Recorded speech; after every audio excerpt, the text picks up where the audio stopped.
গ্যাসের দাম ইতিমধ্যেই 2 দফায় কমালো দেশের প্রধানমন্ত্রী।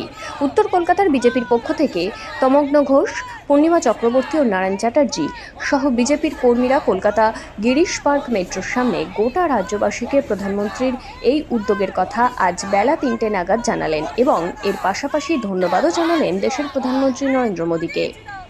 গ্যাসের দাম যখন কমানোর হয়, মানুষের যাতে কষ্ট লাঘব হয়, কয়েক মাস আগে, বছরখানেক আগে উনি কমিয়েছিলেন, আবার আর একবার কমালেন। এটা একবার কমানো নয়, এটা আবার কমালেন উনি। এবং তার সাথে যে উজালা গ্যাসের যারা উপলব্ধি করেন তাদের জন্য যে 300 টাকা করে যেটা কমানো ছিল, সেটারও ভর্তুকিটা আরও 1 বছর এক্সটেন্ডেড হলো। তাহলে এটা বুঝতে হবে যে মানুষের জন্যে মোদী সরকার ভাবেন। মোদী সরকার তো এমনি 400 পার, এ তো প্রত্যেকটা ওপিনিয়ন পোল বলছে। তার জন্য তো গ্যাসের দাম কমানোর দরকার ছিল না আলাদা করে। গ্যাসের দাম উনি কমিয়েছেন, সেটা ওনার ইকোনমিক্যাল ফিনান্সিয়াল প্ল্যানিং অনুযায়ী উনি কমিয়েছেন এবং মানুষের মুখে হাসি ফুটিয়ে তুলেছেন। এবং মানুষের মুখে হাসি ফুটিয়ে তুললে কিছু মানুষের আবার গাত্রদাহ হচ্ছে, ওই তাদের জন্য থাকবে দেখবি আর জ্বলবি, লুচির মতো ফুলবি।